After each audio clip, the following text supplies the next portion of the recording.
Oh man. So on to the actual questionings. Oh yeah, yeah, I Um, forgot about that. right.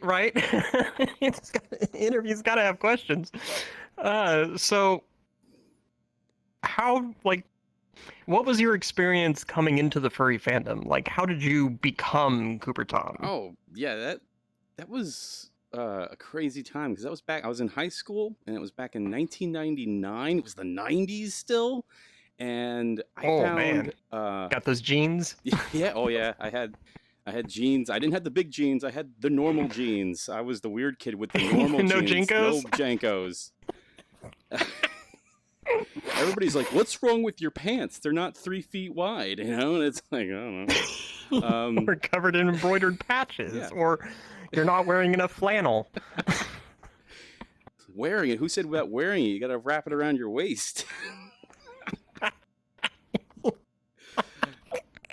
But yeah. Oh, the So 90s. yeah, it was the 90s, and I saw Furnation, which was like that web ring thing with all the websites and everything, and I was poking around in there, and I'm like, oh my god, like this is awesome because like I always liked anthro characters and stuff in like cartoons, like Robin Hood and Oliver and Company and Aristocats, anything with like cartoon animals in it. I'm like, oh, this is a cool movie. I enjoy this.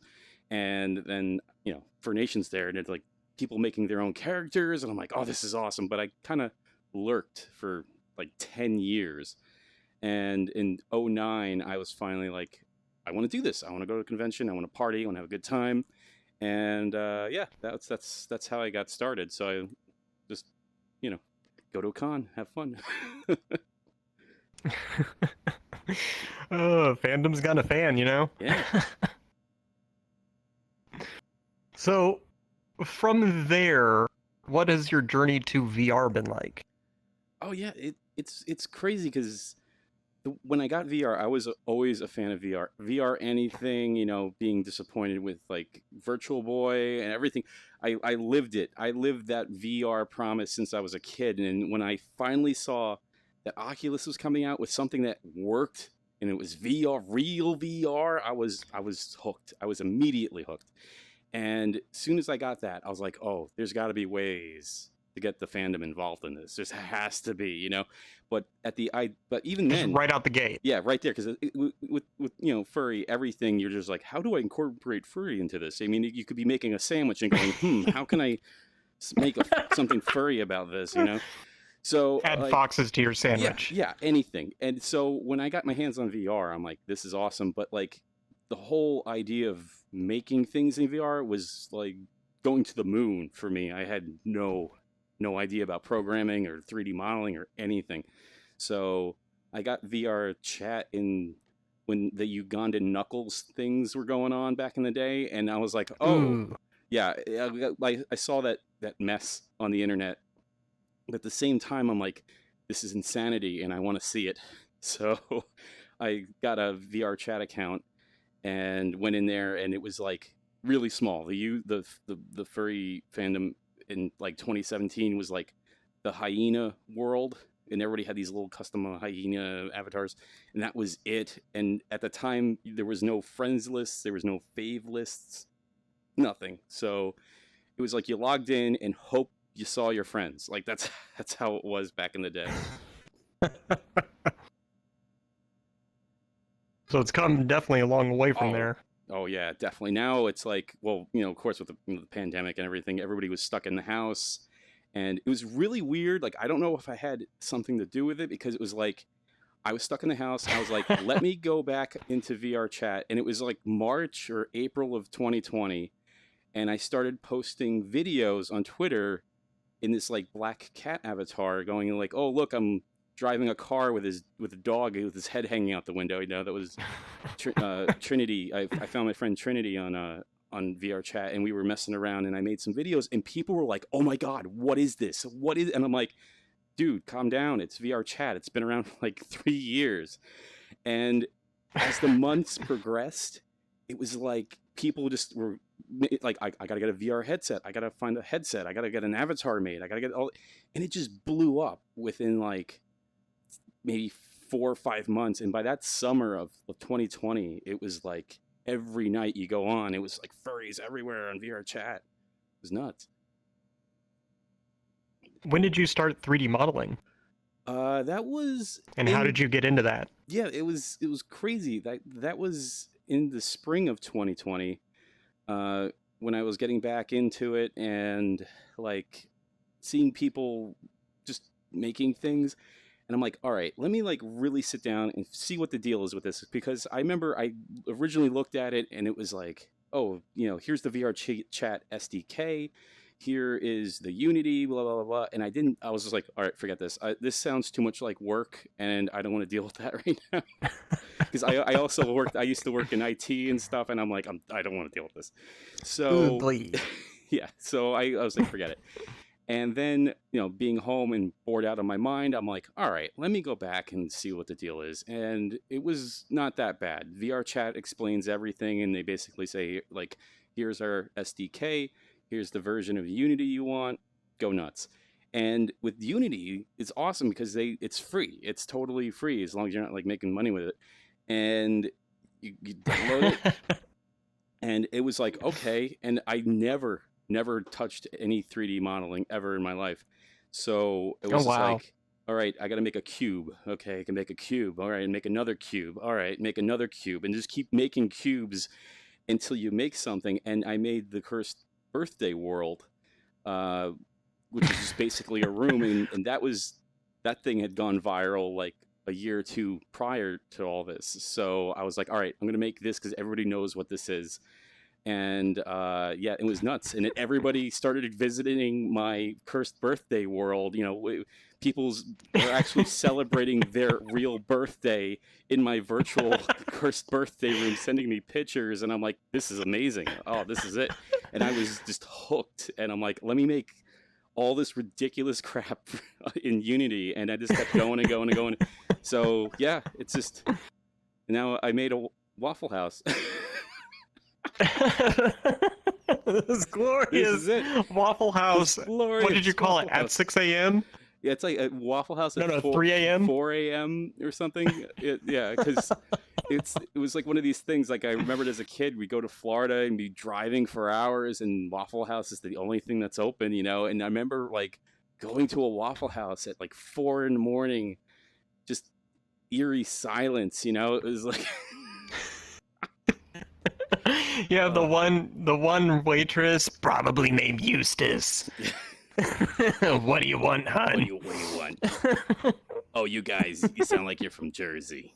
You're like, oh, how'd you know? It's like, it's the way you talk. And I'm like, oh, I noticed you're not from Jersey too from the way you talk. Like, but yeah, it's really, yeah, it's a weird situation. So like, even with that, I have all these weird ideas that pop in my head, and I'm like, ooh, let me see if I can make that in Unity. So yeah. Another one of my favorites of yours was the indoor balcony world. Oh my God, yes, yes. Like that is that's an ongoing thing, that world. Because whenever some weird meme or something that pops up that's not like, okay, I need to make an entire world for this, I'm like, you know what, I can just stuff it in the indoor balcony world. So the indoor balcony world is just this weird escape room that you could never escape. You just keep going from weird room to weird room, and it's that's a different one. But yeah. Oh, that's fantastic. We kind of covered this one a little bit, but what was one of the biggest surprises you found out about, like, being a furry and in this VR social space? Like, what surprises you the most? I think the most surprising thing is how surprised other people are about it. It's just like, because I'll just be like, oh, I'll post a picture or something, and there's so many people that are just like, they have no idea this exists, and I'm like, the way VR chat works, it's based mostly on creativity of people, and furries are just, they're crazy creative. And when they get something like this, they're gonna run with it.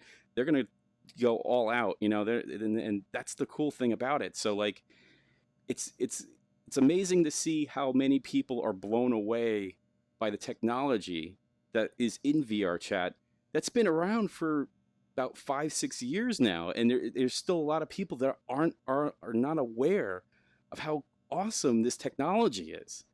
And that's the thing that really shocks me is when I ever talk about it, and people are like, "What do you mean you have a virtual talk show?" And I'm like, "Yeah, I do live streams like in a virtual talk show room," and to them it sounds like rocket science, and I'm like, I don't even know what I'm doing half the time, you know, like.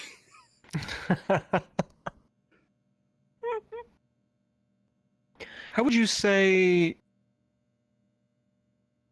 furries or being in the fandom has impacted you personally, especially from like the VR space?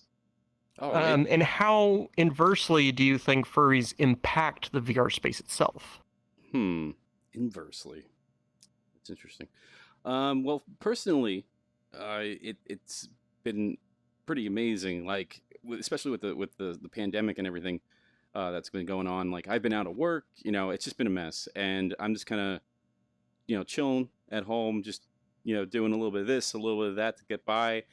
But then when the Four Seasons came out, and I was just like, oh hey, by the way, I'm looking for a job, and when I said I had to set up a Kofi account and stuff, because I had run up with some medical bills, some dental bills, and that was awful because I didn't have any insurance or anything at the time, and I was able to pay my dental bills and like some other extra bills with the money that I got from Kofi, which was incredible because I wasn't expecting anything. I was just like, Oh "Hey, wow. this is funny." Because even with the fandom and like, because I've been posting content for almost over 10 years, but I never monetized anything. I was just like, I like making the stuff just to make stuff. It's funny. Here, look at it. That was my whole deal. But then I was like, all right, fine. I'll let me do a Kofi at this to see, and the the support that I got was amazing. It totally got me out of a hole, and I can't thank them enough for that. So that it really personally has helped me, and it really affected me in that way. It was like incredible. I never would have thought, going into VR chat and making like some crazy stuff. And people getting a laugh out of it, like would actually help me get my teeth fixed. That was just like what. Um, Fair enough. yeah. So and the way if furry impacts, it was just inversely. Um, Yeah, hmm. how does like the furry fandom, in your opinion, impacts like social VR spaces? Oh, Like, yeah. do you think we've had any sort of influence or impact or anything like that with how the course of VR is kind of stirring? Yeah, it's interesting how this is going because there were talks and things about monetizing resources for online conventions with certain platforms. And with the furry community, we were already again like 10 steps ahead, going, "Hey, we already are making VR chat worlds for online convention space." And I think in VR chat they were like that was like in the talks for certain things, but like they did not I don't think they expected the furry fandom to be like, "Hey, we want this. We were ready to go with it." And people, because I don't think other fandoms or communities of interests are even at that point yet where they're like, "Hey, we want online registrations. We want the resources and for like services and things to provide for the users on this like mass gathering. So it was really interesting to see that because like I wasn't even thinking about that. I'm like, oh yeah, you make a convention space and you go in and have fun. And then I was like, well, there's got to be ways to restrict access and have registration in it, and there's a whole nother blanket that goes on top of that. So I think, yeah, like I think that had kind of kick-started just online conventions in general. I think was the fandom, like the furry fandom. Actually, we were ready to go right from the start. Nice. Have you been to any of the conventions? Oh yeah, yeah. I was actually the dance the host for the dance competition for the online Eurofurence for 2020, and that was really interesting because like I went there and we had a separate two Discord chats. So I had like an earphone basically in my ear with the staff like directing me and stuff, and then we had like a whole lineup for the dancers to come out, and we had an online dance competition, and it went perfectly. And I was like, whoa, like this is future stuff, this is crazy, and it worked. So yeah, so I did the for the online Eurofurence. I went to did the Mexican convention Confure, which I've never been to ever, and someone modeled the entire the hotel for Confure, so I actually got to see that. Oh wow. That was really cool. Yeah, and there was FWA. They modeled that entire massive hotel that looks like insane. It's in movies and everything, and yeah, so it's really cool. Like to just hop in and go right to the convention, and you're not driving 12 hours or on a plane. I mean, don't get me wrong though. I would love to go back to a real convention, but it was nice to have something though. Spend $1,000 on the week of yeah. room. And That's great. did you go to any of the Furality conventions?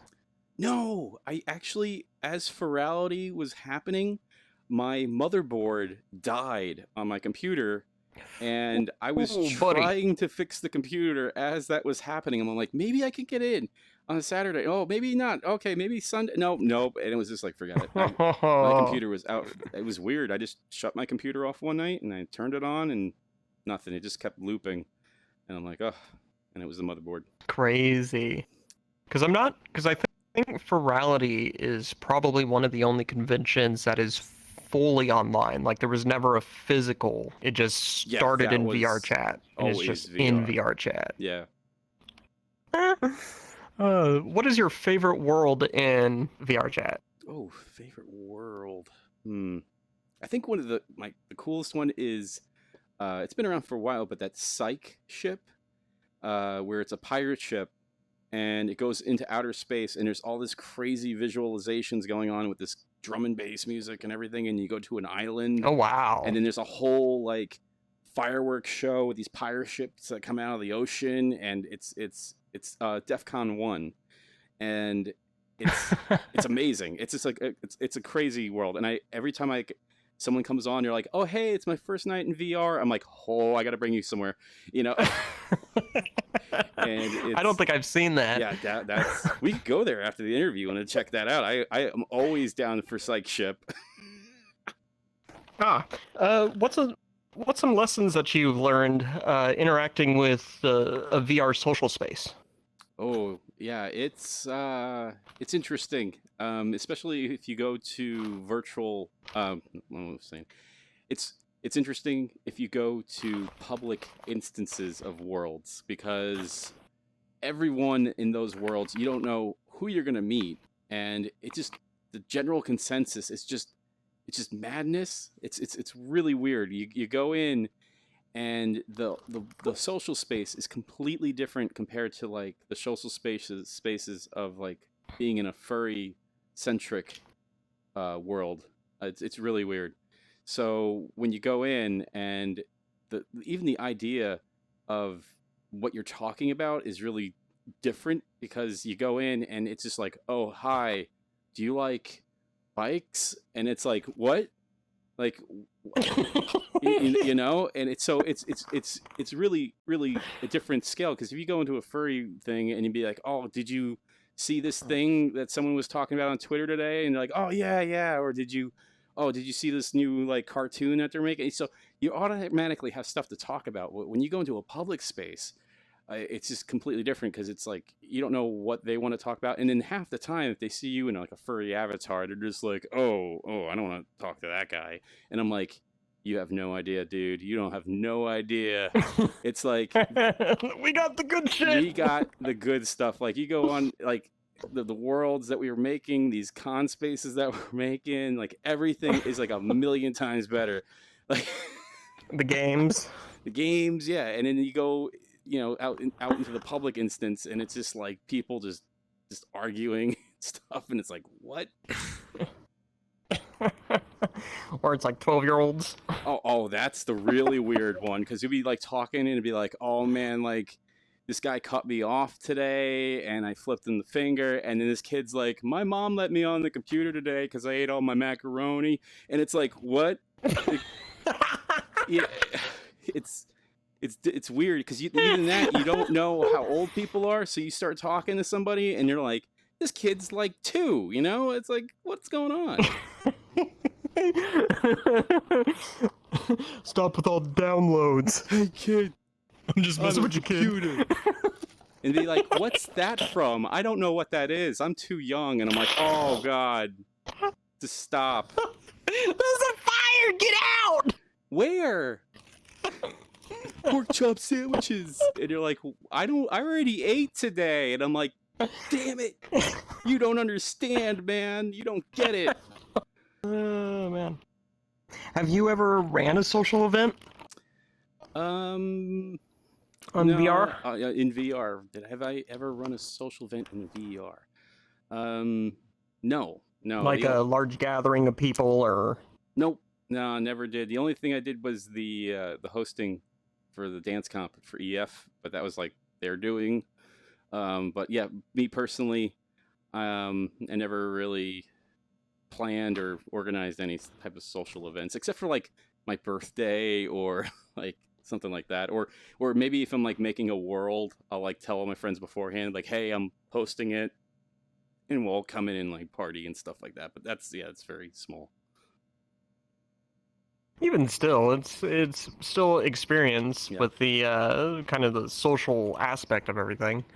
Yeah, like with the which is with the Four Seasons thing, the same thing. Like I was like kind of dropping little pictures, like little like thumbnails of like what I was working on. I'm like, hey guys, check it out, and I posted the world, made it public, and I went in and I just started spawning, like sending invites to everybody.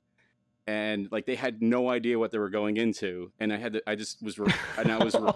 was recording, so I would get like these genuine reactions of the people coming into the world, and they're just like recording, and they come in, they're like, oh my god, and it was just like so funny, and it was the best. Like, it's so spot on. I had to make that so fast. Like, I did that like in 4 or 6 hours or something, because like people were talking about it. The texturing job was just fantastic. I lucked out. Someone had online like this peeling blue brick, and I'm like, that's it. That's what I was looking for.